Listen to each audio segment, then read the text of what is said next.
En las entrañas de Madrid, donde el lujo susurra en pasillos de mármol y el poder se sienta en tronos de terciopelo, un hotel de élite se erigía como un monumento al éxito material.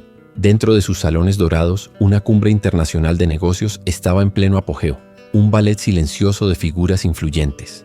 El aire era denso con la fragancia de perfumes caros y el sonido contenido de conversaciones estratégicas, donde fortunas se hacían y deshacían con un apretón de manos. Lámparas de araña de cristal derramaban una luz fría sobre obras de arte moderno, reflejando el brillo pulido de zapatos italianos y el destello gélido de joyas discretas, pero de valor incalculable.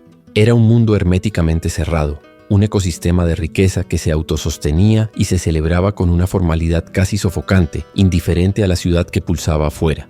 En este escenario de opulencia, el contraste social era una herida silenciosa y profunda. Mientras multimillonarios, políticos y CEOs desfilaban su importancia con una confianza inquebrantable, el equipo de limpieza se movía por los pasillos como fantasmas. Eran presencias discretas, casi invisibles, vistiendo uniformes impecables que los marcaban como parte del engranaje, no del espectáculo. Sus herramientas de trabajo, los carros de limpieza y los paños húmedos, eran los únicos testimonios de una realidad diferente, una vida de servicio que permitía que aquel universo de privilegios permaneciera inmaculado. La frontera entre estos dos mundos era invisible, pero tan real e infranqueable como las paredes de hormigón del edificio, una danza de existencias paralelas que jamás se tocaban. En el centro gravitacional de este universo estaba Adrián Vega, un nombre que resonaba en los círculos financieros con una mezcla de miedo y reverencia. A sus 55 años era un titán de la tecnología, un magnate español cuyo imperio había sido forjado desde la nada, con la precisión implacable de un cirujano y la frialdad de un general. Su presencia en la cumbre era más una formalidad, un acto de mantenimiento de su imagen. Observaba la sala no con interés, sino con el tedio analítico de quien ya ha visto todas las piezas de ese juego y conoce el final de cada jugada. Cada sonrisa, cada gesto, cada palabra intercambiada le parecía una repetición vacía de un guión que dominaba, pero que ya no le traía ninguna satisfacción. Adrián era la personificación del éxito. Vestía un traje a medida que parecía moldeado a su cuerpo, de un gris oscuro que complementaba la plata en sus sienes. Su postura era erguida, casi militar, un reflejo de su férrea disciplina. Sin embargo, su rostro contaba una historia diferente. Bajo la máscara de control, sus ojos, aunque agudos y capaces de diseccionar un balance financiero en segundos, cargaban un vacío profundo. Eran las ventanas de un alma cansada, desilusionada, que había conquistado el mundo exterior solo para encontrar un desierto en su interior. Un pliegue permanente de desinterés marcaba su frente, la firma de un hombre que había dejado de buscar algo que lo sorprendiera o lo encantara. Si esta atmósfera de poder y soledad ya te ha capturado, no olvides suscribirte al canal para no perderte ningún detalle de este viaje. Comenta desde qué ciudad y a qué hora nos acompañas. Queremos saber hasta dónde llegan nuestras historias y tu presencia aquí nos inspira a seguir creando. La gran ironía de la vida de Adrián Vega era su más dolorosa contradicción interna. Poseía todo el dinero y el poder que un día soñó, superando con creces las ambiciones de su juventud pobre. Era un rey en su propio reino, un nombre en la lista de Forbes, un hombre cuya palabra podía sacudir mercados. Sin embargo, esa misma riqueza que se lo había dado todo, también le había quitado lo esencial. El poder lo había aislado en una torre de marfil, transformando sus relaciones humanas en meras transacciones. Era un maestro en calcular el valor de las empresas, pero incapaz de medir el valor de un abrazo sincero o de una risa espontánea, viviendo en un profundo y silencioso vacío existencial. Divorciado desde hacía años, con hijos adultos que eran casi extraños para él, la soledad de Adrián era su compañera más constante. Sus conversaciones eran sobre fusiones y adquisiciones. Sus cenas eran con socios y competidores, y sus noches las pasaba en suites de hotel lujosas e impersonales como aquella. Recordaba vagamente una época en que la alegría era un sentimiento real, una chispa que no necesitaba un motivo millonario para encenderse. Ahora, ese recuerdo parecía pertenecer a otra vida, a un hombre que apenas reconocía. La búsqueda incesante de la cima lo había dejado en la cumbre de una montaña, solo, con un aire enrarecido y una vista que ya no tenía color ni gracia. Mientras Adrián se ahogaba en su propia apatía dorada, en un rincón discreto del pasillo adyacente al gran salón, una realidad completamente diferente se desarrollaba. Allí, casi escondido detrás de Pienteciento, una maceta ornamental, estaba Leo, un niño de apenas 10 años. Era pequeño para su edad, con ropa sencilla y visiblemente gastada, pero impecablemente limpia. Sentado en un escalón de servicio, no tenía una tablet o un smartphone para pasar el tiempo. En su regazo reposaba un pequeño cuaderno de notas y en su mano un lápiz que sostenía con una concentración que contrastaba brutalmente con la displicencia de los magnates a pocos metros de distancia. Los ojos de Leo eran su rasgo más distintivo, grandes, castaños y llenos de una luz que el ambiente lujoso no conseguía opacar. Absorbían el mundo con una curiosidad insaciable. Observaban las idas y venidas de los invitados no con envidia, sino con la fascinación de un científico estudiando un ecosistema exótico. Con cada nuevo idioma que oía flotando por el pasillo, sus cejas se alzaban y anotaba algo en su cuaderno con una rapidez y seriedad que desmentían su corta edad. Era un observador silencioso, un aprendiz en un universo que no había sido hecho para él, pero que él insistía en descifrar y comprender. La vida de Leo estaba marcada por un dolor silencioso y una resiliencia extraordinaria. La pérdida de su madre algunos años antes había dejado un vacío que él y su padre intentaban llenar con una complicidad forjada en la dificultad. Su padre, Juan, era uno de los limpiadores del hotel, un hombre de hombros caídos por el agotamiento de 2 empleos, pero cuya mirada hacia su hijo desbordaba un amor y un orgullo feroces.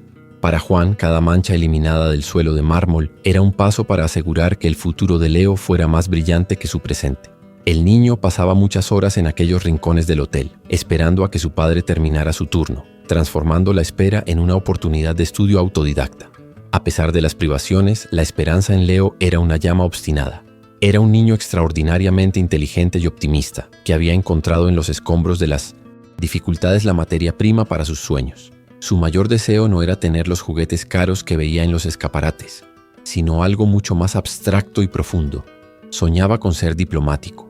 Usaba aplicaciones gratuitas en un móvil antiguo y agrietado y devoraba libros sobre culturas e idiomas que encontraba en la basura reciclable del hotel, dejados atrás por huéspedes apresurados. Su motivación era de una pureza desconcertante. Quería entender a todas las personas del mundo, para que nadie más se sintiera tan solo como él se sintió cuando su madre partió. A pocos metros de Leo, su padre, Juan, empujaba el carro de la limpieza con movimientos metódicos y eficientes. Cada pocos minutos levantaba la mirada y buscaba a su hijo en el rincón del pasillo. Una mezcla de emociones complejas atravesaba su rostro cansado. Había un orgullo inmenso al ver la dedicación del niño, su capacidad de crear un mundo de conocimiento en medio de la indiferencia general. Pero también había una punzada de vergüenza, un dolor por no poder ofrecerle más, porque su hijo tuviera que pasar la infancia entre bastidores del mundo, mientras otros niños jugaban en parques y tenían habitaciones llenas de libros nuevos. Esa era la vida de ellos, una simbiosis de amor y lucha, sucediendo en las sombras del gran espectáculo. Juan limpiaba el suelo para que los poderosos pudieran caminar sin ensuciar sus zapatos, mientras Leo, sentado en el mismo suelo, intentaba construir un puente hacia un futuro donde él pudiera caminar entre ellos, no como un sirviente, sino como un igual, un conector de mundos. La dignidad de Juan y la genialidad de Leo eran un secreto guardado en aquellos pasillos silenciosos, una historia de superación que se escribía diariamente, lejos de los focos y de los titulares de los periódicos financieros que celebraban a hombres como Adrián Vega. Aburrido de una conversación particularmente monótona sobre la optimización de cadenas de suministro, Adrián se disculpó y caminó hacia un pasillo más aislado, cogiendo el móvil para hacer una llamada que ni siquiera necesitaba hacer, solo para escapar. Fue un acto de fuga, una búsqueda de un momento de silencio en medio del ruido de su propia vida. Sus pasos eran silenciosos sobre la alfombra espesa y dobló una esquina, esperando encontrar un refugio vacío. Sin embargo, lo que encontró no fuese el silencio, sino una escena que al principio le pareció simplemente pintoresca e irrelevante, un pequeño detalle en el tapiz de Tissimo: la noche. Allí, al final del pasillo, estaba el presidente de un país asiático, un hombre que Adrián sabía que era notoriamente reservado y de difícil acceso, conversando con una animación sorprendente. El objeto de su atención no era otro CEO o un ministro, sino el pequeño niño que Adrián había visto de reojo antes, el hijo del limpiador. La imagen era curiosa, el líder mundial agachado para estar a la altura del niño, gesticulando con una sonrisa genuina, mientras el niño respondía con una seriedad cautivadora. Adrián se detuvo, un destello de curiosidad perforando su armadura de tedio, y decidió observar por un instante antes de continuar. Lo que sucedió a continuación fue la primera sacudida en el mundo rígidamente construido de Adrián. Escuchó la conversación y sus cejas se alzaron con sorpresa. El niño no estaba simplemente balbuceando o respondiendo con monosílabos tímidos, estaba hablando en coreano. No un coreano chapurreado, aprendido de forma superficial, sino fluido, con una pronunciación clara y una cadencia que indicaba una comprensión real del idioma. Adrián, que pagaba fortunas por traductores de primera línea para sus negociaciones en Asia, se quedó paralizado, la llamada olvidada en su mano. ¿Cómo era posible aquello? Escondido tras la sombra de un pilar, Adrián continuó observando, ahora completamente cautivado. La escena se volvió aún más surrealista.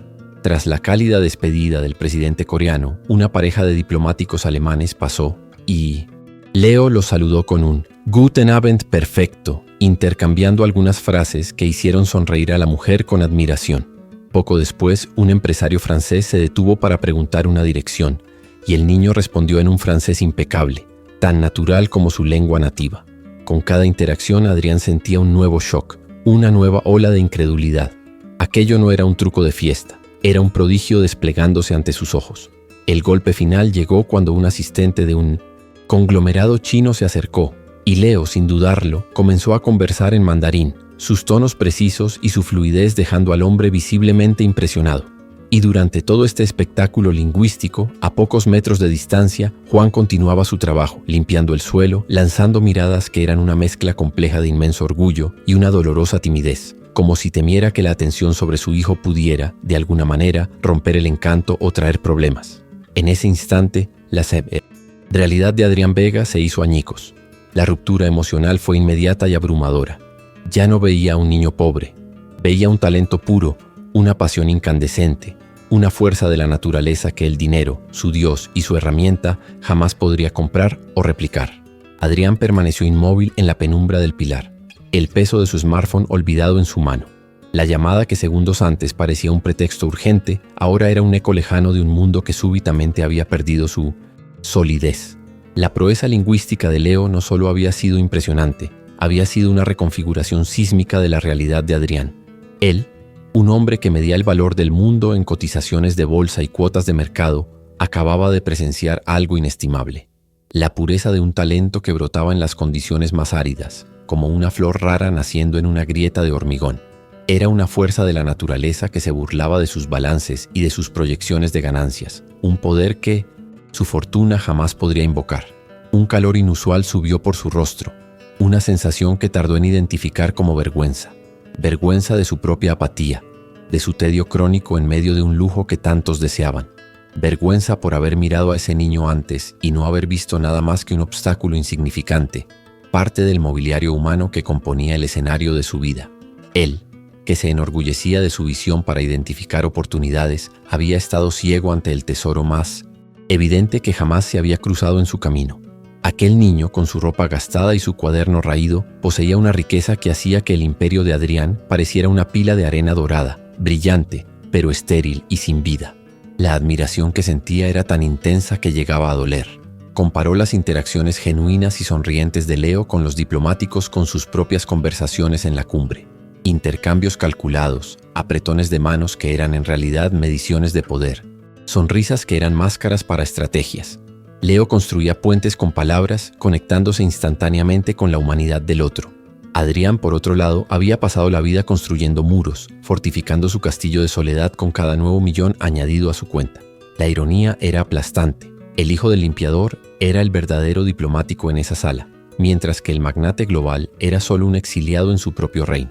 La escena ante él comenzó a disolverse.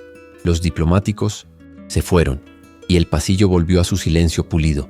Juan, el padre, se acercó a Leo con la ternura cansada de un guardián fiel. Tocó el hombro de su hijo, un gesto simple que contenía un universo de amor y preocupación.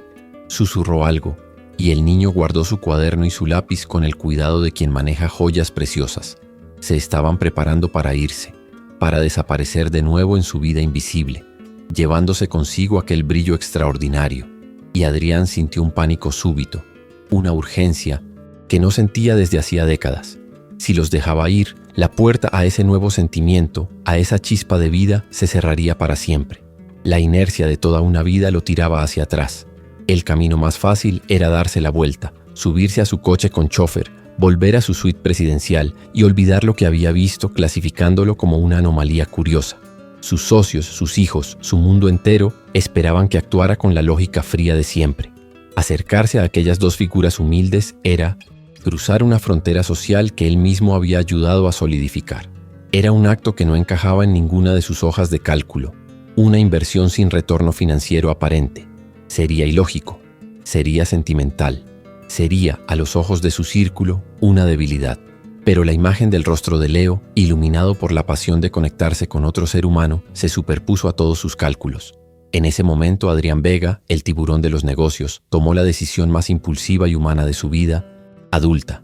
No estaba pensando como un CEO, sino como un hombre sediento en un desierto que acababa de encontrar una fuente de agua pura.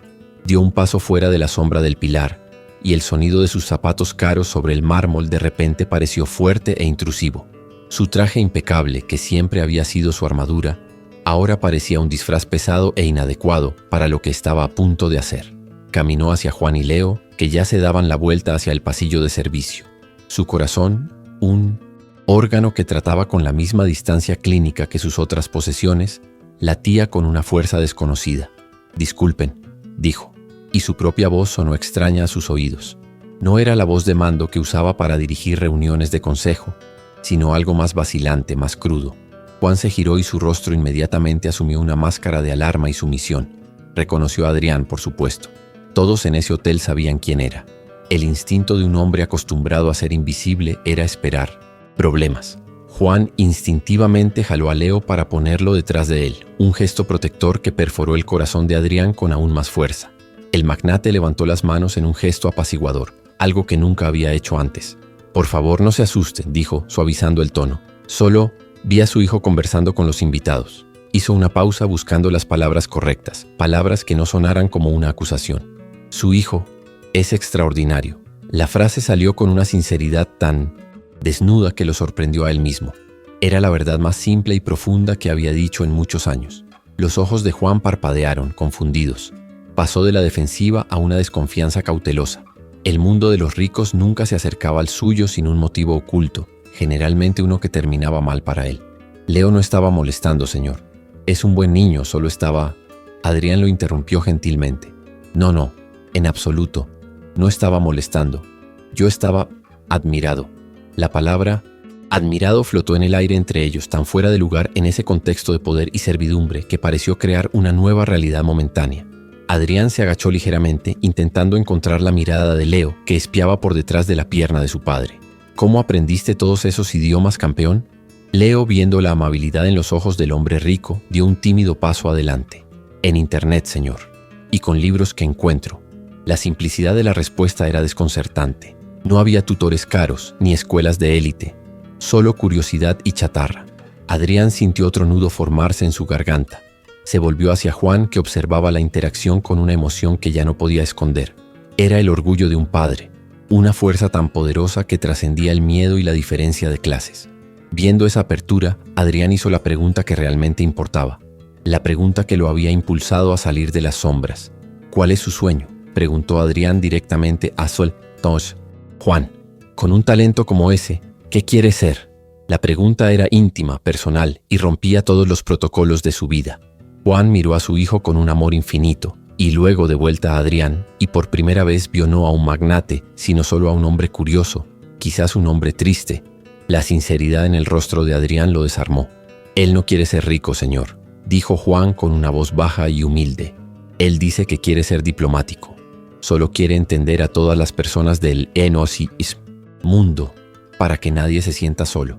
Esa frase, «para que nadie se sienta solo», golpeó a Adrián no como un puñetazo, sino como una llave girando en una cerradura hace mucho tiempo oxidada dentro de su pecho. La pureza de ese objetivo, la nobleza de esa ambición infantil expuso la pobreza de su propia vida de una forma que ninguna crisis de mercado jamás consiguió. Él, Adrián Vega, el hombre rodeado de multitudes, era la persona más solitaria que conocía. Y allí, frente a él, estaba la cura, no para el mundo, sino para sí mismo, encarnada en el sueño de un niño de 10 años. Se quedó en silencio por un largo momento, el ruido de la cumbre a lo lejos pareciendo pertenecer a otro planeta. La respuesta de Juan no fue solo información, fue una revelación. Adrián observó su vida entera, las montañas de dinero, las torres de oficinas con su nombre, las adquisiciones hostiles y las victorias implacables. Todo eso había sido construido sobre un cimiento de arena. La creencia de que el poder lo protegería del dolor, de que la riqueza lo aislaría de la soledad. Y lo había logrado. Se había aislado tan perfectamente que ahora era un prisionero en su propia fortaleza. Leo, por otro lado, con nada más que su mente brillante y su corazón puro, estaba construyendo puentes. Estaba invirtiendo en conexión, en empatía, en comprensión. Y Adrián se dio cuenta con una claridad dolorosa de que el portafolio de inversiones de Leo era infinitamente más valioso que el suyo. En ese instante, la decisión que era solo un impulso se solidificó en una convicción inquebrantable. No era una cuestión de si debía ayudar, sino de cómo. Ayudar a ese niño ya no era un acto de caridad, era un acto de autopreservación. Era una oportunidad de invertir en algo que pudiera finalmente rendir un dividendo de significado. Era una tabla de salvación para su alma que se ahogaba. Un recuerdo antiguo que mantenía encerrado en una caja fuerte polvorienta de su mente forzó la puerta y salió a las luz. Se vio a sí mismo con 12 años, en una feria de ciencias de la escuela. Venía de una familia pobre, pero su proyecto, un pequeño motor eléctrico hecho de chatarra, era ingenioso. Lo presentó con un orgullo tembloroso, solo para ser ridiculizado por el padre de un compañero. Un hombre rico e influyente que se rió de su ropa remendada y de su pequeño trasto inútil. Esa risa, esa humillación, fue el combustible que encendió el fuego de su ambición. Ese día juró que se volvería tan poderoso que nadie nunca más podría reírse de él. Y había cumplido su promesa. Había acumulado poder y dinero como un escudo, una armadura impenetrable. Pero ahora, mirando a Leo, se dio cuenta de la terrible verdad. La armadura lo había protegido del dolor, pero también le había impedido sentir cualquier otra cosa. Había impedido la entrada de la alegría, de la conexión, del propósito. Ayudar a Leo significaba revisitar esa herida, confrontar al fantasma de aquel niño humillado que había sido. Significaba admitir que su imperio había sido construido sobre el miedo, no sobre la fuerza. Y una parte de él, la parte cínica y endurecida, gritaba que la bondad era una trampa, una debilidad que el mundo de los negocios, su mundo, devoraría sin piedad. Luchó contra esa voz interna, una batalla silenciosa que se libró en segundos, pero que pareció durar una eternidad. El miedo era real. Sus socios lo llamarían sentimental. Sus hijos, ya distantes, verían esto como una señal de senilidad, una amenaza a su herencia. Su imagen de tiburón, cuidadosamente cultivada, se mancharía. Sería vulnerable de nuevo, y la vulnerabilidad era el pecado capital en su universo. El riesgo era enorme, no financieramente, sino existencialmente. Era el riesgo de desmontar la estructura que lo había definido durante 40 años. Mientras esta guerra se desarrollaba dentro de él, una nueva figura entró en escena, rompiendo la burbuja de intimidad que se había formado en el pasillo. Era el director del Vicetensia Hotel, un hombre llamado señor Valdés, cuya postura era tan almidonada como el cuello de su camisa. Se acercaba con la autoconfianza de un burócrata menor que ejerce su pequeño poder con gran placer. Su rostro mostraba una expresión de desaprobación, y sus ojos estaban fijos en Juan y Leo. Claramente había visto las interacciones anteriores, y venía a restaurar el orden, a reforzar la frontera invisible entre los mundos. «Juan», dijo el director, su voz cortante y desprovista de cualquier calidez. «¿Qué está pasando aquí? Ya te dije que tu hijo debe quedarse en la sala de empleados. Está molestando a nuestros huéspedes». La palabra molestando fue dicha con un desdén que hizo que Adrián sintiera un escalofrío de rabia.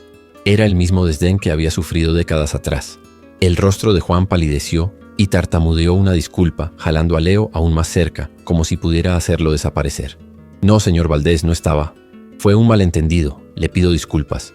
La humillación era palpable, un veneno que llenaba el aire.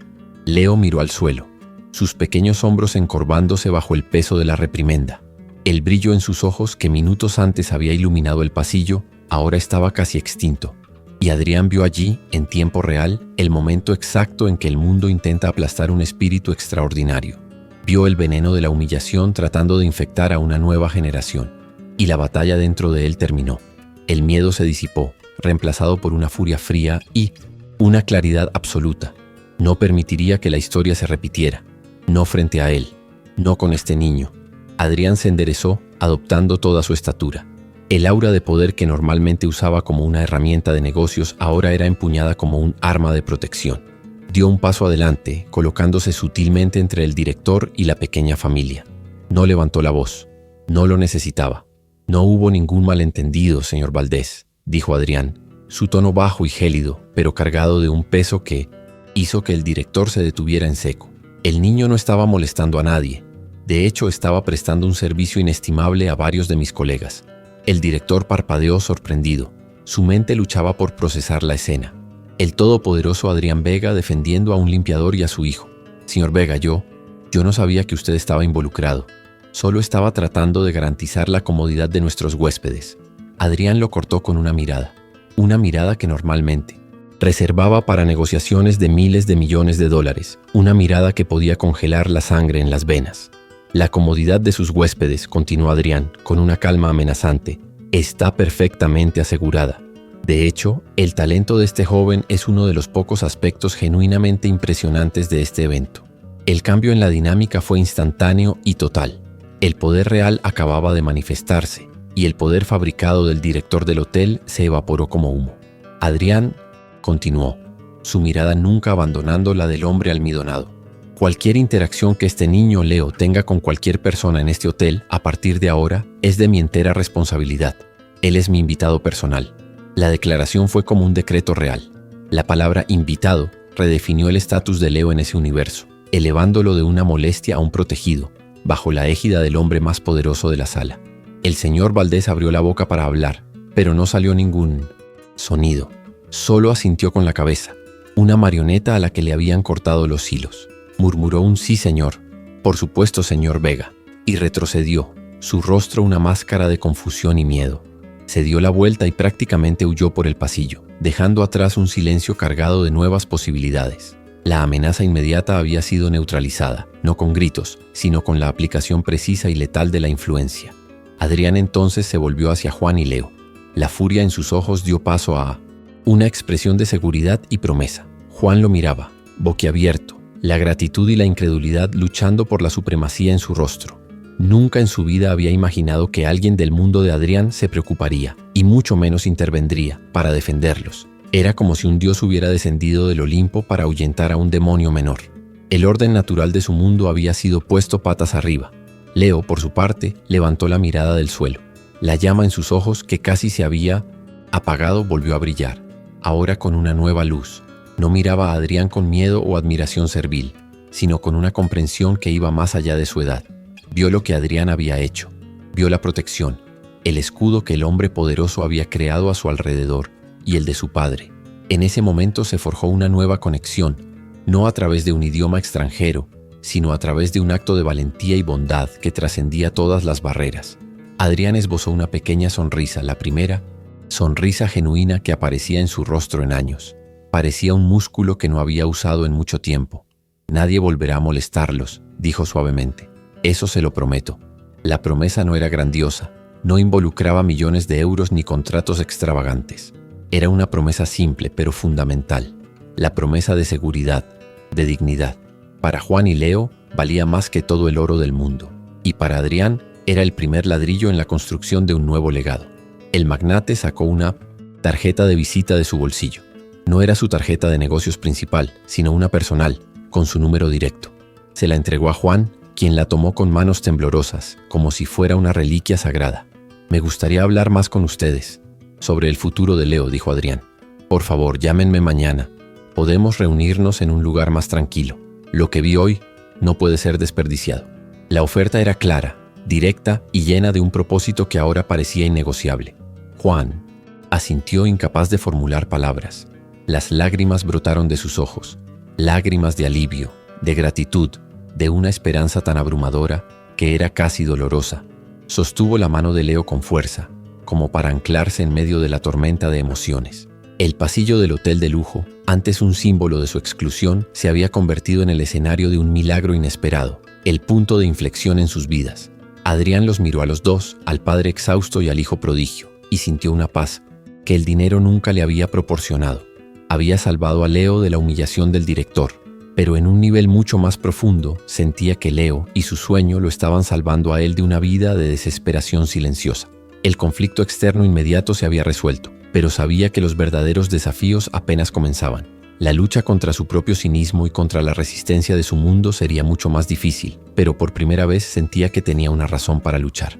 La Escena terminó allí, en ese pasillo suspendido en el tiempo. El magnate que había encontrado un propósito, el padre que vislumbraba un futuro para su hijo, y el niño que con su pasión por entender el mundo acababa de cambiar el universo de 3 personas para siempre. La humillación que Adrián temía revivir no vino en forma de risas, sino en la forma de la arrogancia de un burócrata. Y al derrotarla, Adrián no solo protegió a Leo, sino que también comenzó a sanar la herida de su propio pasado, demostrándose a sí mismo que la bondad, después de todo, no era una debilidad, sino quizás la mayor de todas las fuerzas. El desafío ahora ya no era una promesa burlona de 1.000.000 de euros, como en alguna historia barata. Era un desafío mucho más profundo y complejo. El desafío de Adrián para sí mismo. Usar su poder no para acumular más, sino para cultivar el potencial de otro ser humano. Era un desafío para su mundo cínico, que tendría que lidiar con su nueva e inexplicable prioridad. Y era un desafío para Juan, que tendría que aprender a confiar y a aceptar una ayuda que parecía demasiado buena para ser verdad. El tablero estaba dispuesto para una nueva e impredecible partida. Adrián les dio un último asentimiento con la cabeza a padre e hijo y se dio la vuelta para irse, dejándolos procesar el terremoto que acababa de ocurrir en sus vidas. Mientras caminaba de regreso al ruido y la superficialidad de la cumbre, ya no se sentía como un rey aburrido en su trono. Se sentía como un soldado preparándose para la batalla más importante de su vida, una batalla por el futuro de un niño y por la redención de su propia alma. El incidente en el pasillo había terminado, pero el verdadero conflicto apenas comenzaba a desarrollarse. Ignoró las miradas curiosas de sus colegas al reingresar al salón. Las conversaciones sobre tasas de interés y acciones ahora sonaban como un ruido de fondo sin sentido. Su mente estaba en otro lugar, trazando los primeros pasos de un plan que no involucraba ganancias o pérdidas, sino esperanza y potencial. La decisión de Adrián estaba tomada, sellada no por un contrato, sino por un momento de conexión humana tan poderoso que alteró la trayectoria de su destino. El magnate solitario había encontrado por fin un proyecto de startup en el que valía la pena invertir: el alma humana. Al día siguiente, el sol de Madrid parecía brillar con una intensidad diferente para Adrián. Canceló su agenda de reuniones de alto nivel, un acto que por sí solo envió ondas de choque a través de su equipo. En lugar de sentarse con banqueros e inversores, se dirigió a un pequeño café en el barrio obrero donde vivía Juan, un lugar con olor a café fuerte y pan fresco, a años luz de distancia de los restaurantes con estrellas Michelin que frecuentaba. Llegó antes de la hora acordada, sintiéndose un extranjero en su propio país, la tela cara de su abrigo contrastando violentamente con las mesas de formica y las sillas de metal. Era un acto deliberado de humildad, un intento de encontrarse con sus invitados en su territorio, en sus términos. Cuando Juan y Leo llegaron, la vacilación era visible en cada paso que daban. Juan sostenía la tarjeta de visita de Adrián como si pudiera quemar, y Leo se escondía ligeramente detrás de su padre, sus grandes ojos absorbiendo la escena con una mezcla de miedo y curiosidad. Adrián se levantó y ofreció una sonrisa, esforzándose para que pareciera genuina y tranquilizadora. «Gracias por venir», dijo. Su voz, desprovista de la autoridad habitual, hizo un gesto hacia la silla y la pequeña familia se sentó, rígida e insegura, como si esperaran que una trampa se revelara en cualquier momento. El abismo entre sus mundos parecía llenar el pequeño espacio de la mesa. Adrián comenzó de forma inesperada. No habló de dinero ni de planes grandiosos. En su lugar, se volvió hacia Leo y comenzó a hacerle preguntas sobre los libros que leía, sobre los países que más le fascinaban, sobre qué idioma le parecía más difícil y por qué. Al principio, las respuestas de Leo fueron monosilábicas, pero la pasión genuina en la voz de Adrián y su conocimiento sorprendente sobre geografía e historia derribaron lentamente las barreras del niño. En pocos minutos Leo estaba hablando con entusiasmo sobre los matices tonales del mandarín y las complejas estructuras de conjugación del alemán, su rostro iluminado desde dentro. Juan observaba esta transformación en silencio, su corazón una mezcla tumultuosa de esperanza y pavor. Veía a su hijo abriéndose a aquel extraño poderoso de una forma que rara vez veía, y una parte de él se llenó de una alegría inmensa. Era la primera vez que alguien fuera de su pequeño mundo reconocía y celebraba la genialidad de Leo. Pero otra parte, la forjada por una vida de decepciones, le gritaba que tuviera cuidado. Personas como Adrián Vega no entraban en la vida de personas como ellos sin un precio. La generosidad era una moneda que no conocía, y temía el coste oculto. Mientras Leo describía su sueño de visitar la sede de las Naciones Unidas en Ginebra, Adrián sintió una claridad que nunca había experimentado en una sala de juntas. No estaba evaluando un activo, Estaba presenciando la forma más pura de potencial humano. El cinismo que lo había definido durante tanto tiempo parecía derretirse bajo el calor de la pasión de aquel niño. Finalmente se volvió hacia Juan y su mirada era directa y seria. Juan dijo, no estoy aquí para ofrecer caridad, estoy aquí para proponer una asociación. El talento de tu hijo es un recurso raro. Yo tengo otros tipos de recursos. Juntos podemos darle las herramientas que necesita para construir el futuro que sueña. Entonces expuso su plan, con la misma precisión que usaría para un proyecto de negocios, pero con una nueva sensibilidad. Primero le ofrecería a Juan un puesto en una de sus empresas, un trabajo de logística con un salario digno que le permitiría dejar su segundo empleo y tener tiempo para su hijo. No era un regalo, enfatizó, sino un puesto para el cual la diligencia y la fiabilidad de Juan lo hacían cualificado. Segundo, quería contratar a los mejores tutores para Leo, no para reemplazar la escuela, sino para complementar y acelerar su aprendizaje. Tercero, quería matricularlo en una de las mejores escuelas internacionales de Madrid, donde su don para los idiomas sería nutrido y desafiado. Juan se quedó sin palabras, con el aliento atascado en la garganta. El plan era tan completo, tan increíblemente generoso, que parecía una fantasía. Miró a Leo, cuyos ojos brillaban con una esperanza tan intensa que era casi doloroso de ver. La oferta era la respuesta a todas las plegarias que nunca se había atrevido a hacer. Era una ruta de escape de una vida de lucha constante, una oportunidad de oro para su hijo. Pero el miedo todavía estaba allí, un nudo frío en su estómago. ¿Qué querían a cambio? ¿Cuál era el truco? Expresó su miedo en un susurro. Señor Vega, ¿por qué? ¿Qué gana usted con todo esto? Adrián miró a Juan y por primera vez en décadas fue completamente honesto sobre sus propios sentimientos. ¿Qué gano yo?, repitió su voz baja. Gano la oportunidad de invertir en algo que realmente importa. He pasado toda mi vida construyendo cosas, Juan. Edificios, empresas, fortunas. Pero todo eso es frío, inerte. Tu hijo, él es vida, él es potencial. Ayudarlo a crecer, quizás eso me ayude a recordar cómo sentirme vivo también. La vulnerabilidad en esas palabras fue la garantía final. Juan vio la verdad en los ojos cansados del magnate. Una verdad que no tenía nada que ver con negocios, sino todo que ver con la búsqueda humana de un propósito. Y con lágrimas en los ojos asintió. La implementación del plan comenzó con una velocidad vertiginosa. Adrián movilizó a sus asistentes, pero supervisó cada detalle personalmente. La primera etapa fue encontrar al tutor adecuado. Contactó a un renombrado profesor de lingüística de la Universidad Complutense de Moléchizas, Madrid. Un hombre escéptico que inicialmente se resistió a encontrar tiempo para el capricho de un millonario.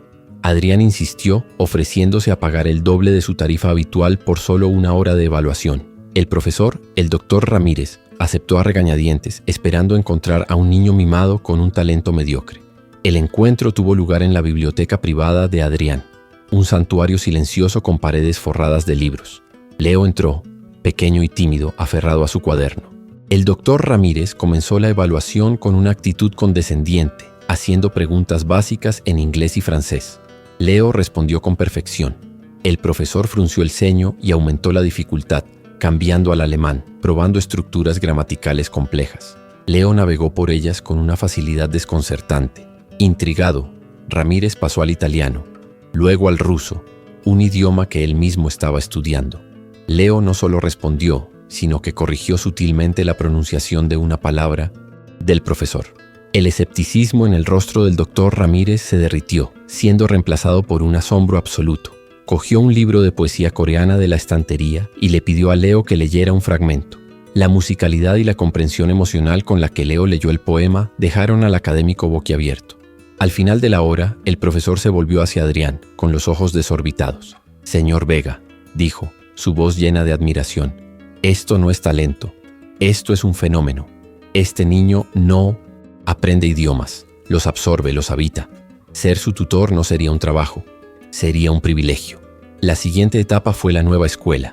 La St. George's International School era un mundo aparte, un enclave de privilegio donde los hijos de diplomáticos y expatriados estudiaban en un campus que más parecía un club de campo. El primer día, Juan acompañó a Leo hasta la puerta, sintiéndose dolorosamente fuera de lugar con su ropa de trabajo. Observó a su hijo, con su uniforme nuevo y su mochila, demasiado grande, desaparecer entre los Porsches y Mercedes que dejaban a otros niños. Su corazón se encogió con una mezcla de orgullo y ansiedad. Leo, por dentro, sentía un torbellino de emociones. La opulencia del lugar era abrumadora.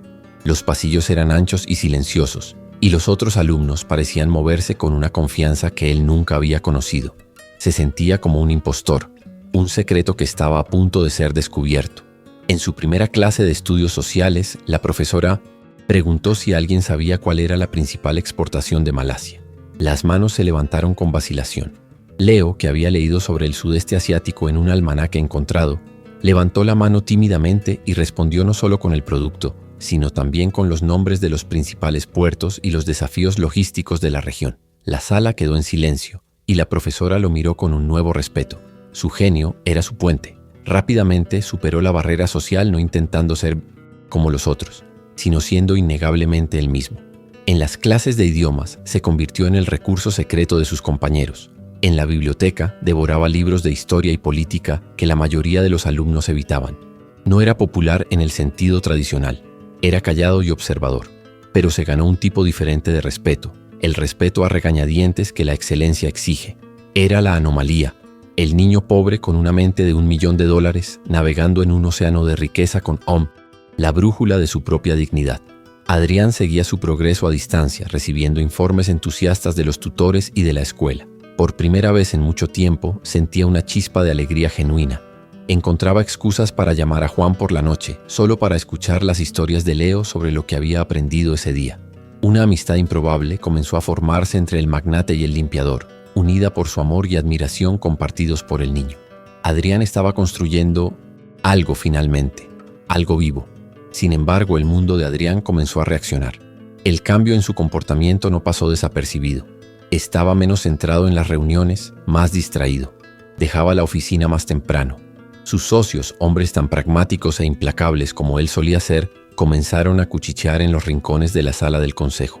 Veían su nueva obsesión no como filantropía, sino como una excentricidad peligrosa. ¿Qué le ha pasado al Adrián que conocíamos?, preguntó uno de ellos durante un almuerzo. Se está ablandando.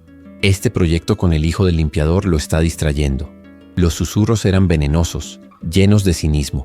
Es una crisis de la mediana edad, dijo otro. Está intentando comprarse una conciencia. No veían la belleza en lo que Adrián estaba haciendo, solo el riesgo. Un CEO sentimental era un CEO vulnerable. Y la vulnerabilidad en el mundo corporativo era sangre en el agua, una invitación para los tiburones. La lealtad que le tenían a Adrián se basaba en su fuerza y en su capacidad para generar beneficios. Con esa fuerza pareciendo flaquear, la lealtad también comenzaba a erosionarse. La tensión alcanzó un punto álgido personal durante una rara cena familiar. Adrián había invitado a sus 2 hijos adultos, Carlos y Sofía, a un restaurante caro, con la esperanza de compartir su nueva alegría, quizás incluso de reconectar con ellos. Pero sus hijos eran productos de su propia creación. Eran transaccionales, pragmáticos y profundamente cínicos.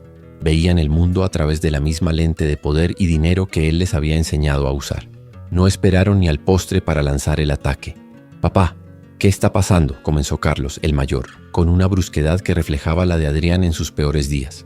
«La gente en el club está comentando. Están diciendo que has perdido el juicio, que estás gastando una fortuna en el hijo de un empleado cualquiera». Sofía, siempre más sutil, pero igualmente letal, añadió: «No es por la imagen, papá. Es por tu enfoque. La empresa necesita tu atención total, especialmente ahora. Y nos preocupamos por el legado, por lo que estás construyendo». Adrián sintió una punzada de dolor. ¿Legado? Estoy construyendo un legado. Uno de verdad, intentó explicar. Pero sus palabras no encontraron eco. Para ellos, el legado eran las acciones, los edificios, la fortuna. ¿Hablas en serio?, rió Carlos, un sonido desprovisto de humor. ¿Vas a darle nuestro dinero a ese niño? ¿Es eso? ¿Esa es tu gran jugada final? ¿Cambiar a tu familia por un proyecto de caridad para sentirte bien? La acusación fue brutal, y Adrián se dio cuenta con una desesperación abrumadora de que la soledad que sentía no era una condición, sino una creación. Él mismo había construido los muros que ahora lo separaban de sus propios hijos. La conversación degeneró. Adrián intentó explicar el concepto de propósito, de significado, pero las palabras sonaban vacías para oídos que solo entendían el lenguaje de los números. Salió de la cena sintiéndose más aislado que nunca. La alegría que había encontrado en ayudar a Leo ahora estaba manchada por el rechazo de su propia familia. La duda comenzó a infiltrarse. ¿Tendrían razón?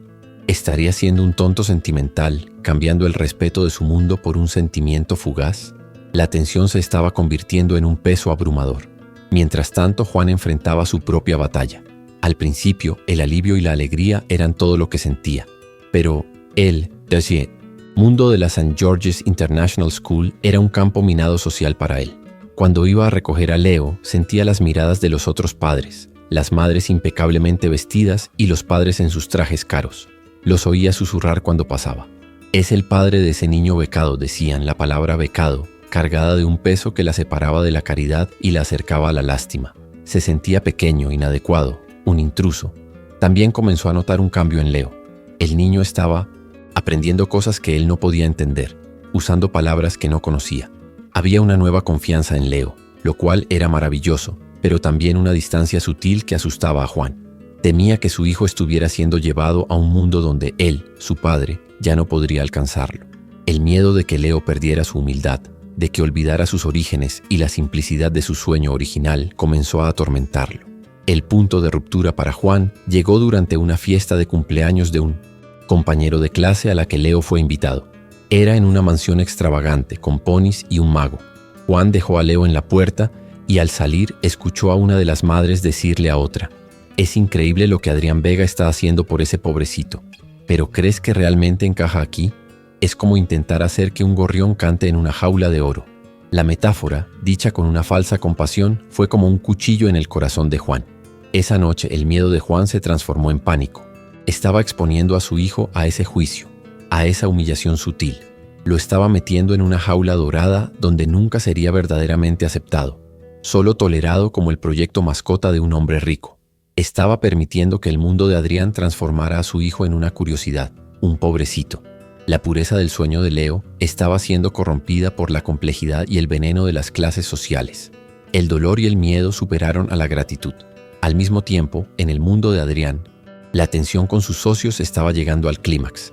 Descontentos con su aparente distracción, los miembros del consejo convocaron una reunión informal, sin la presencia de Adrián. Liderados por su segundo al mando, un hombre ambicioso llamado García, decidieron actuar. No podían despedirlo, la empresa era suya, pero podían ejercer una presión inmensa. Instruyeron al departamento legal para redactar una carta formal expresando la profunda preocupación del consejo por la asignación del tiempo y los recursos del CEO en actividades no relacionadas con el negocio principal, insinuando que si no retomaba el enfoque total, se verían obligados a considerar una moción de censura para proteger los intereses de los accionistas. Adrián recibió la carta el mismo día de la fatídica fiesta de cumpleaños. La leyó en su oficina. El silencio de la noche roto solo por el zumbido del aire acondicionado. Era un golpe bien calculado, un motín silencioso. Sus generales, los hombres que él mismo había nombrado, se estaban volviendo en su contra. Estaban usando la lógica fría que él les había enseñado para acorralarlo. Se sintió traicionado, pero también, en un nivel extraño, comprendido. Solo estaban jugando el juego según las reglas que él había establecido. Fue en ese momento, con el peso del ultimátum del consejo sobre sus hombros, que su teléfono sonó. Era Juan. La voz al otro lado estaba quebrada, llena de un dolor que Adrián sintió físicamente. «Adrián, necesito hablar con usted. Ahora». Se encontraron esa misma noche, en el mismo humilde café del primer encuentro. El contraste con la primera vez no podía ser mayor. La esperanza había desaparecido del rostro de Juan, reemplazada por una resolución dolorosa. «Adrián, ya no podemos hacer esto», dijo Juan, las palabras saliendo con dificultad. «Estoy tan agradecido por todo, más agradecido de lo que las palabras pueden expresar. Usted nos dio un sueño, pero este mundo no es nuestro mundo. Va a aplastar a mi hijo. Le va a quitar lo único que realmente importa, su corazón humilde. Antes de que eso suceda, tenemos que parar». Las palabras de Juan fueron el golpe final. Adrián estaba siendo atacado en todos los frentes, por sus socios, por sus hijos y ahora, por la misma persona a la que más quería ayudar. Parecía que todo se estaba desmoronando. El proyecto, su recién descubierta razón de vivir, estaba a punto de implosionar. Si Juan retiraba a Leo, el argumento de sus socios se volvería irrefutable. Sería visto como un tonto que descuidó su imperio por un capricho que ni siquiera funcionó. La humillación que había evitado toda su vida estaba llamando a su puerta. Por un momento el viejo Adrián, el cínico y pragmático, gritó dentro de él que redujera sus pérdidas. que abandonara el proyecto y volviera a ser el rey implacable que todos esperaban. Leo, que había sido informado de la decisión de su padre, estaba en casa devastado. Entendía los miedos de su padre, pero la idea de dejar su nueva escuela, sus nuevos libros, el camino que se abría ante él era insoportable. Sentía como si le estuvieran dando un atisbo del cielo solo para arrojarlo de vuelta a la oscuridad. El niño prodigio, que podía conversar con el mundo, no encontraba las palabras para convencer a su propio padre de que lo dejara seguir soñando. Adrián se sentó solo en su coche después de que Juan se fuera, el silencio haciendo eco del vacío que amenazaba con consumirlo de nuevo. Estaba acorralado. Cualquier movimiento parecía llevar al fracaso. La presión era inmensa, viniendo de todas las direcciones. Cerró los ojos y, en lugar de pensar en estrategias de negocio, se permitió sentir. Sintió el dolor de Juan, el miedo de Leo, la decepción de sus hijos, la traición de sus socios. Y en medio de todo ese dolor, recordó la humillación de aquel niño de 12 años en la feria de ciencias. Y entonces, una epifanía. Sus socios y sus hijos no eran monstruos, eran espejos. Estaban actuando exactamente como el Adrián de siglo antes habría actuado. Eran el legado de su cinismo, la personificación de su filosofía de vida anterior. No podía culparlos por ser lo que él les había enseñado a ser, pero podía elegir ser diferente. Podía elegir mostrarles a ellos y a sí mismo que había otro camino. La rabia dio paso a una extraña compasión, y con la compasión vino la claridad. No iba a retroceder, iba a doblar la apuesta. Al día siguiente, Adrián no fue a su oficina, fue al pequeño apartamento de Juan. Llamó a la puerta, no como un magnate, sino como un hombre pidiendo entrar. Juan lo dejó pasar sorprendido. El apartamento era pequeño pero impecablemente limpio, lleno de libros y del olor a comida casera. Leo estaba en un rincón con el rostro manchado de lágrimas. Adrián se sentó en la pequeña mesa de la cocina, el mismo lugar donde la familia comía, y comenzó a hablar. No argumentó ni dio órdenes. Compartió su propia historia. Por primera vez en su vida le contó a alguien sobre la feria de ciencias, sobre la risa del hombre rico, sobre el juramento que se había hecho a sí mismo. Describió la armadura que construyó y la prisión en la que se convirtió. Expuso su propia soledad, su propia hambre de significado. Juan, dijo con la voz quebrada, no estoy haciendo esto por Leo, lo estoy haciendo por mí. Él me está mostrando un camino para salir de mi propia prisión. Lo necesito tanto como él me necesita a mí. Se volvió hacia Juan, sus ojos encontrándose con los del otro padre. Entiendo tu miedo. El mundo puede ser un lugar cruel, pero lo que hace a Leo fuerte no son las escuelas ni los tutores. Es su corazón, la humildad que le enseñaste. Esa es una armadura mucho más fuerte que la que cualquier dinero puede comprar. No dejaré que nadie lo aplaste. No dejaré que lo conviertan en un trofeo. Lo protegeré con mi vida. Pero por favor, no me quites lo mejor que me ha pasado. La honestidad cruda de Adrián, su vulnerabilidad, rompió las últimas defensas de Juan. Vio la verdad, el dolor y la esperanza compartida en los ojos del otro hombre. Y supo que no estaba solo en su lucha. Con la confianza de Juan restaurada y el apoyo de Leo reavivado, Adrián estaba ahora listo para enfrentarse a su consejo. Convocó una reunión de emergencia. La atmósfera en la sala de juntas era gélida, cargada de expectación. Sus socios esperaban una confrontación, una defensa, quizás incluso una capitulación. Adrián entró en la sala, tranquilo y controlado, pero con una nueva luz en sus ojos. No parecía un hombre acorralado, parecía un hombre con un propósito inquebrantable. No mencionó su carta, no se defendió. En su lugar pasó al ataque, pero de una forma que nadie esperaba. Señores, comenzó, su voz resonando con una autoridad renovada. Los he llamado aquí para anunciar una reestructuración estratégica. Después de mucha reflexión, he decidido que la empresa se beneficiará de un liderazgo más centrado en las operaciones del día a día. Por lo tanto, estoy iniciando el proceso de retirarme del cargo de CEO. Un silencio de shock se apoderó de la sala. García, su segundo al mando, apenas pudo ocultar una sonrisa de triunfo, pero Adrián no había terminado. Sin embargo, no me jubilo. Estoy redirigiendo mi energía hacia lo que creo que es la inversión más importante y de mayor crecimiento de nuestro tiempo, el capital humano. Con este fin, estoy anunciando hoy la creación de una nueva entidad, totalmente independiente de la empresa. Hizo una pausa dramática, mirando a los ojos de cada miembro del consejo. Estoy estableciendo la Fundación Vega para jóvenes talentos y la dotaré con $1.000 millones de mi fortuna personal. Yo seré su presidente a tiempo completo. La mandíbula de García se desencajó. El triunfo en su rostro se transformó en puro shock. Adrián acababa de dar un jaque mate. Al crear una fundación separada y financiarla con su propio dinero, eliminó cualquier palanca legal que el consejo pudiera tener. Ya no podían acusarlo de usar recursos de la empresa.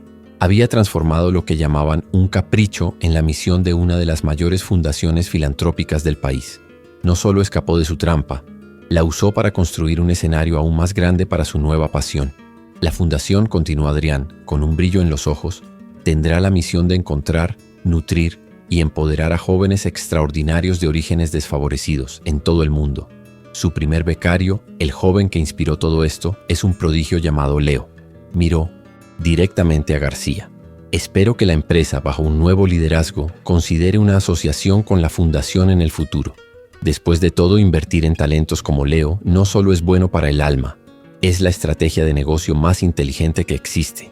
Había dado la vuelta al juego por completo, usando su propio lenguaje para validar su causa. Los miembros del consejo estaban atónitos, sin palabras. Habían intentado acorralar al tiburón y acababan de descubrir que ya no era un tiburón, sino algo mucho más grande y poderoso. Ya no jugaba su juego. Había creado un juego completamente nuevo, con sus propias reglas.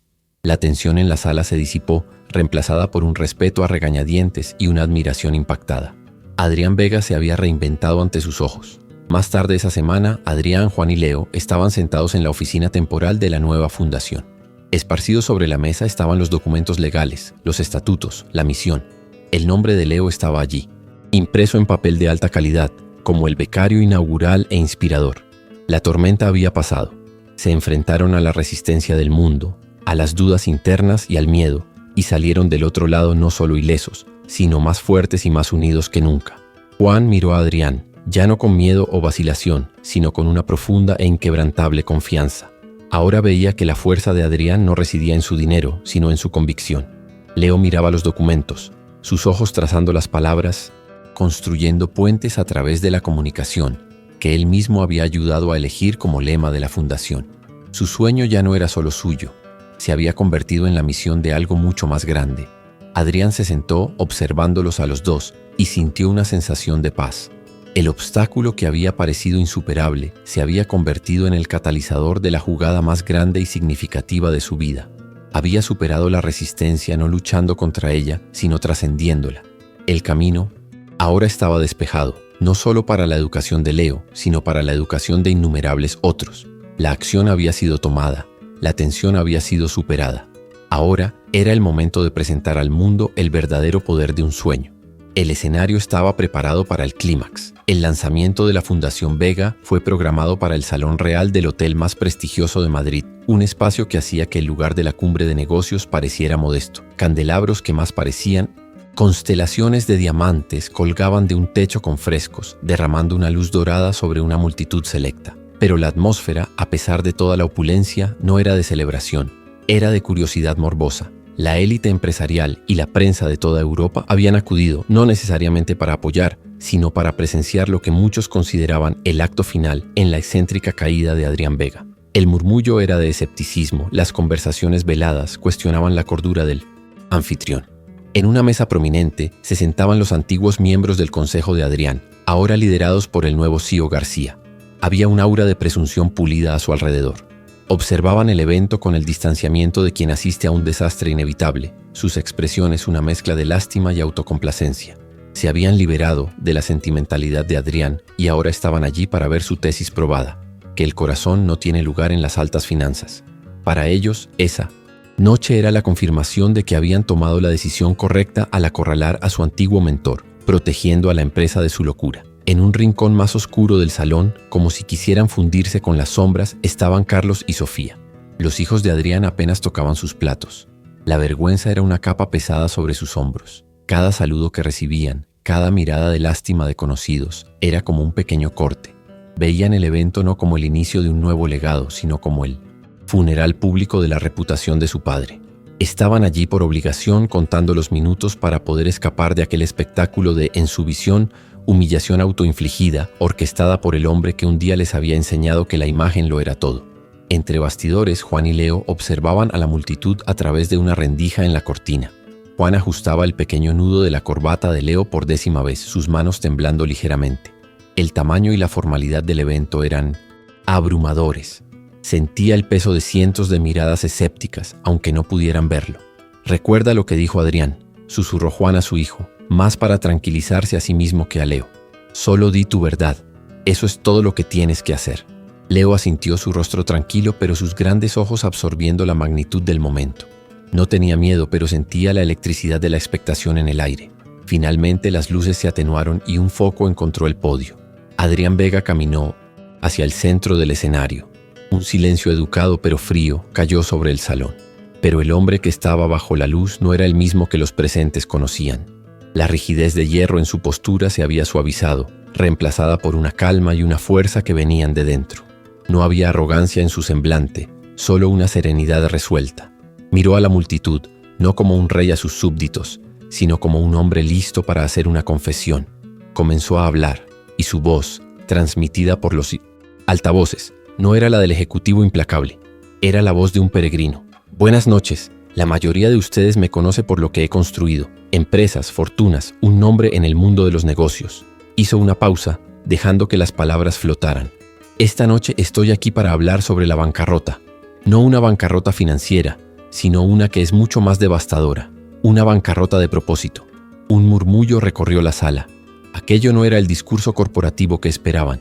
Era algo crudo, inesperado y profundamente personal. «Pasé 40 años subiendo una escalera», continuó Adrián, sus ojos recorriendo el salón, «solo para descubrir, cuando llegué a la cima, que estaba apoyada en la pared equivocada.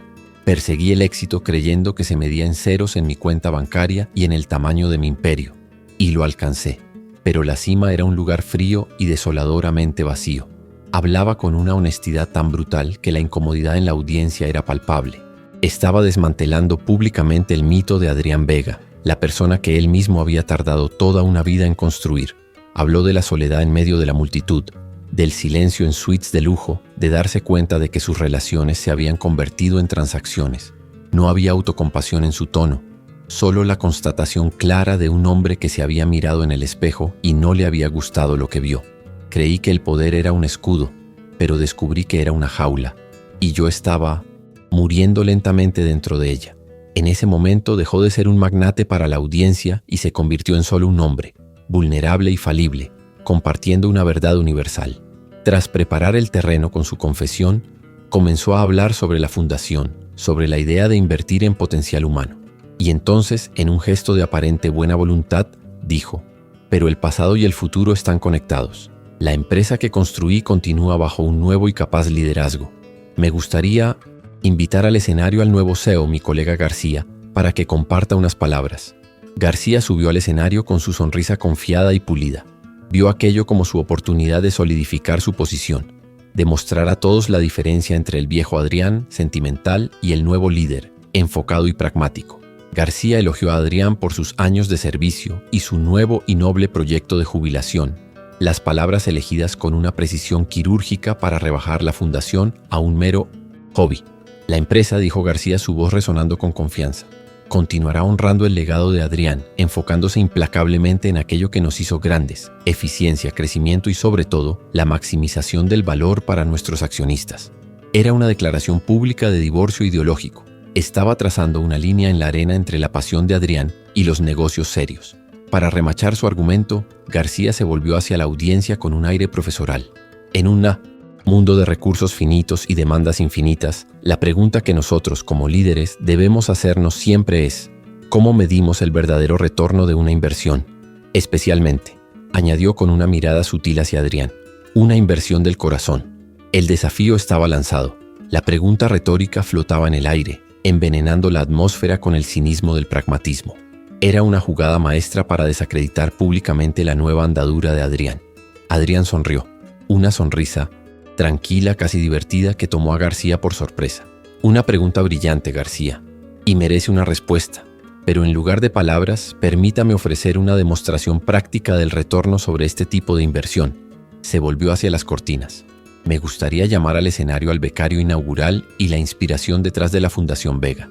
Señoras y señores, por favor, reciban a Leo». Todas las cabezas se giraron cuando el pequeño niño, en su traje sencillo, caminó desde la oscuridad hasta el centro del escenario, deteniéndose junto a Adrián. Una ola de murmullos confusos llenó el salón. «¿Qué está haciendo?», susurró alguien. «Esto es un circo». García se cruzó de brazos, una sonrisa de desdén mal disimulada en su rostro. Creía que Adrián estaba a punto de cometer su error final. Adrián, sin embargo, parecía perfectamente tranquilo. «Leo no está aquí para dar un discurso», anunció. «Está aquí para responder preguntas. Y para hacerlo interesante me gustaría invitar a algunos de nuestros distinguidos invitados internacionales al escenario».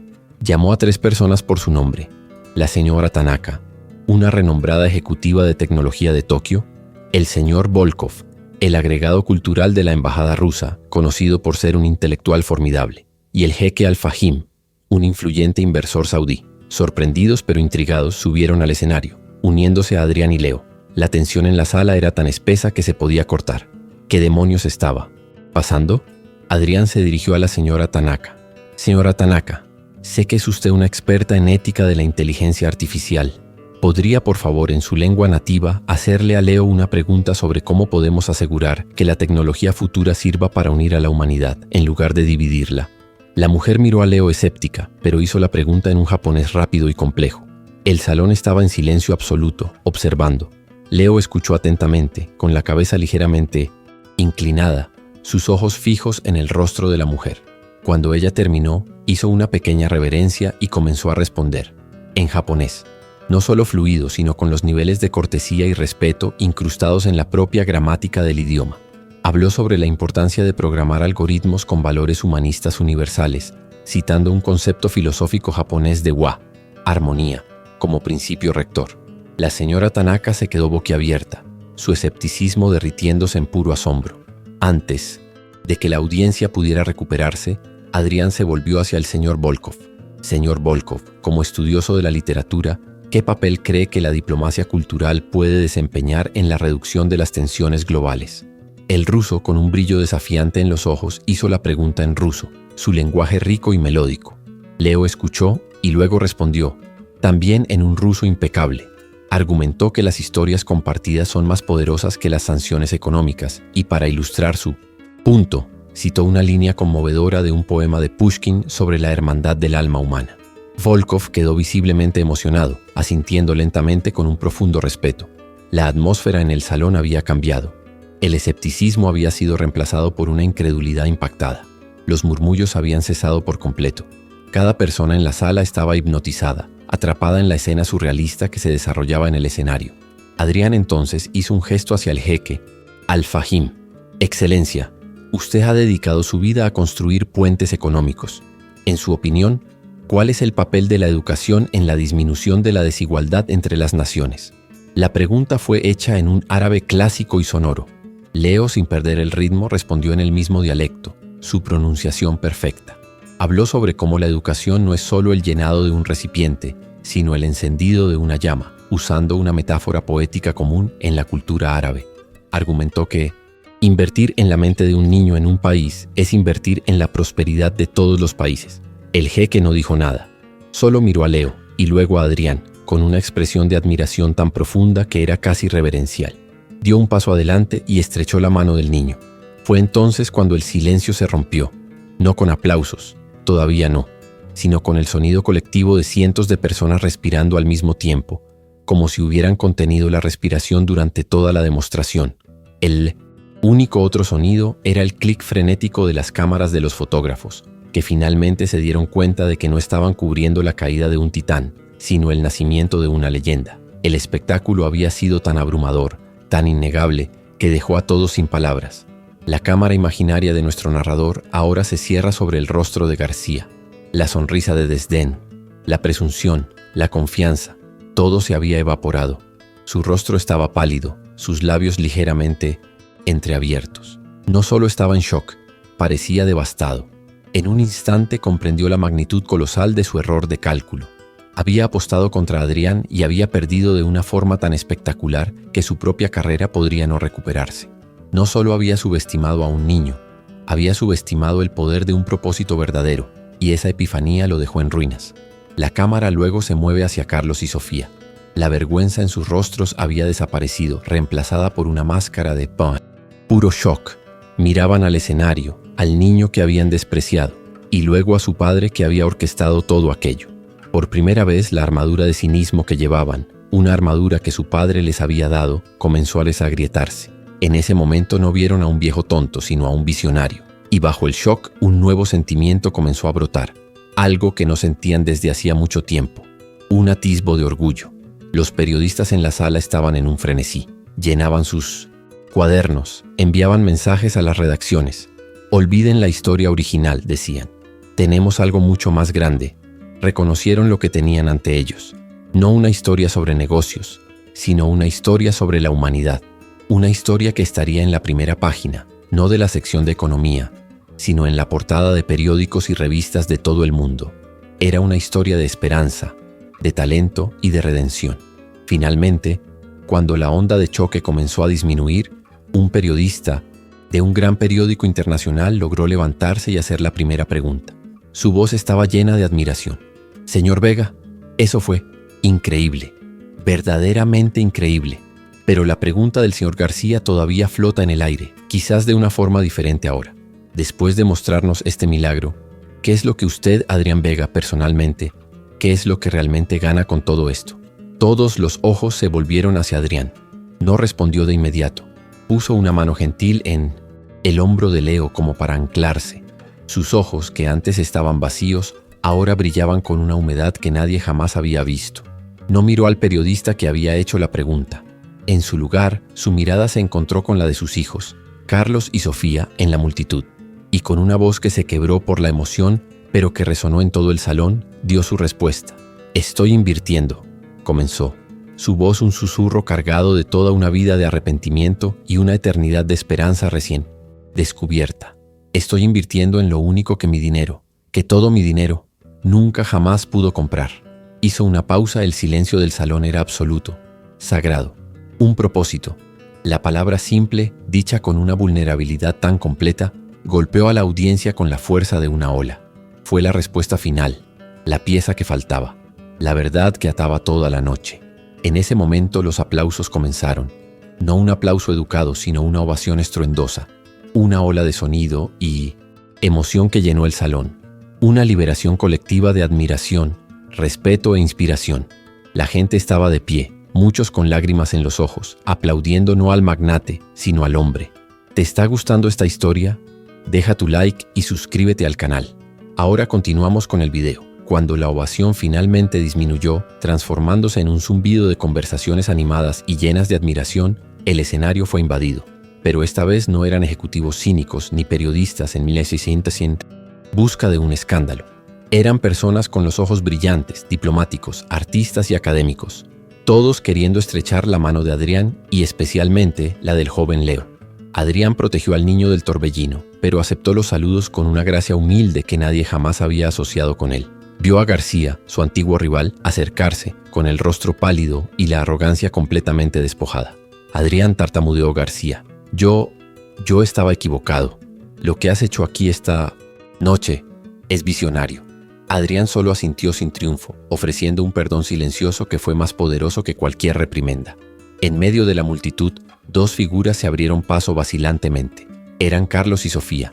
Sus rostros eran un lienzo complejo de emociones, vergüenza, arrepentimiento y un respeto recién descubierto que parecía frágil pero genuino.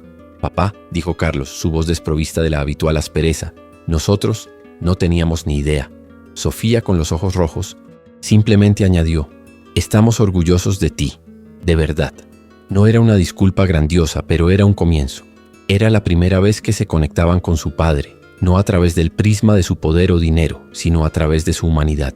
Adrián los abrazó, un abrazo que era tanto un perdón como una promesa de reconstrucción. Esa noche Adrián Vega no solo lanzó una fundación, comenzó a reconstruir su familia. La vida de Adrián, a partir de ese día, cambió de forma irrevocable. Formalizó su salida del cargo de CEO y se sumergió de lleno en el trabajo de la fundación.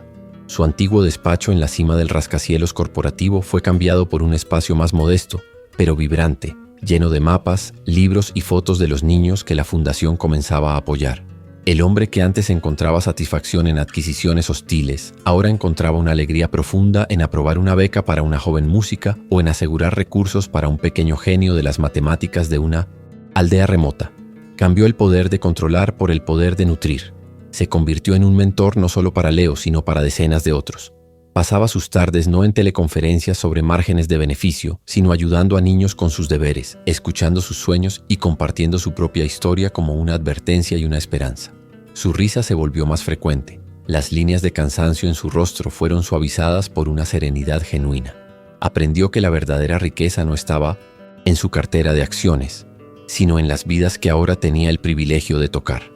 Su relación con Carlos y Sofía floreció, basada en largas conversaciones y respeto mutuo, no en expectativas financieras. Estaba finalmente viviendo. Para Juan y Leo la vida también se transformó, pero de una manera que preservó su esencia. Juan prosperó en su nuevo empleo, con su dignidad restaurada, su tiempo libre dedicado a ser simplemente un padre. Nunca perdió su humildad, convirtiéndose en un pilar de sentido común y estabilidad en la fundación, asegurando que la organización nunca perdiera de vista a las personas reales a las que servía. Miraba a su hijo, ahora viajando por el mundo para conferencias juveniles y programas de estudio, y veía no una distancia creciente, sino la realización de un sueño que apenas se había atrevido a tener. El miedo que antes lo consumía fue reemplazado por un orgullo tranquilo y profundo. Leo, por su parte, navegó en su nuevo mundo con la misma gracia e inteligencia que lo llevaron hasta allí. Con Adrián como su mentor y padre del corazón, y Juan como su ancla moral, absorbió cada oportunidad sin nunca perder de vista su propósito original. Se destacó en todas las prestigiosas instituciones a las que asistió, pero su mayor logro era su capacidad para conectar con personas de todas las esferas de la vida. Siguió siendo el niño que quería entender a todas las personas del mundo, solo que ahora tenía un escenario global para hacer exactamente eso, siempre recordando que su viaje comenzó en un pasillo de hotel, con un cuaderno y un lápiz. La Fundación Vega para Jóvenes Talentos creció y se convirtió en una fuerza global para el bien. El gesto inicial de Adrián inspiró a otros multimillonarios a repensar sus propios legados, creando un efecto dominó de filantropía centrada en el potencial humano. La filosofía de Adrián se convirtió en el lema de la fundación, grabado en su entrada. El verdadero legado no está en lo que se acumula, sino en lo que se cultiva en los demás. Demostró al mundo y a sí mismo que el mayor retorno de la inversión provenía de apostar por el alma humana, un activo cuyo valor solo se multiplica cuando es compartido. 15 años después, la escena cambia a la imponente Asamblea General de las Naciones Unidas en Nueva York. En el podio, un joven de 25 años, elocuente y carismático, da un discurso ante una sala llena de líderes mundiales. Es Leo Vega, ahora el diplomático más joven de la historia de España, conocido por su habilidad casi sobrenatural para mediar en los conflictos más intratables. Habla sobre construir puentes en un mundo que insiste en construir muros, y su voz, en varios idiomas, resuena con la misma sinceridad y pasión que un día encantaron a un magnate solitario en un pasillo de hotel. En la galería de visitantes, un hombre mayor, de cabellos completamente blancos, observa con lágrimas de orgullo silencioso corriendo por su rostro. Es Adrián, visiblemente envejecido, pero con una luz de felicidad en los ojos que lo rejuvenece. La soledad y el vacío son recuerdos lejanos, de otra vida. No está solo. A su lado, sosteniendo su mano, hay una niña de 12 años, una refugiada siria con ojos que brillan con la misma curiosidad insaciable que él había reconocido en Leo. Ella es la más nueva protegida de la fundación, una prodigio en matemáticas. El ciclo de transformación, Adrián lo sabía, era la única forma de inmortalidad que realmente importaba. Adrián miró de la niña a Leo en el podio y sonrió. Finalmente lo había entendido. La vida no se trataba de llegar a un destino, sino del viaje y de a quién eliges elevar a lo largo del camino. Encontró su propósito no al construir un imperio para sí mismo, sino al proporcionar los cimientos para que otros pudieran construir sus propios sueños. Su mayor logro no fue un negocio de $1.000 millones, sino el momento en que eligió ver el potencial en un niño que el mundo había decidido ignorar. Así fue como Adrián Vega aprendió su lección más valiosa. Aprendió que la genialidad rara vez se anuncia con bombo y platillo y nunca se viste con traje y corbata.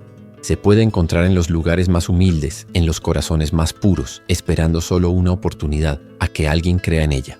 Descubrió que la verdadera medida de un hombre no está en lo que tiene en el bolsillo o en el poder que ejerce, sino en la fuerza de su carácter, en la luz de su inteligencia y, sobre todo, en su capacidad de ver lo extraordinario en lo que los otros consideran común. Y ese, él lo sabía, era un legado que ningún mercado podría quebrar y que el tiempo jamás podría borrar. ¿Alguna vez has hecho un acto de bondad que cambió una vida, ya sea la tuya o la de otra persona? Deja un like si crees que el propósito es más poderoso que cualquier riqueza. Suscríbete para más historias que restauran la fe en la humanidad. Comenta, el valor no tiene precio. Si tú también crees que el potencial humano es nuestro mayor tesoro.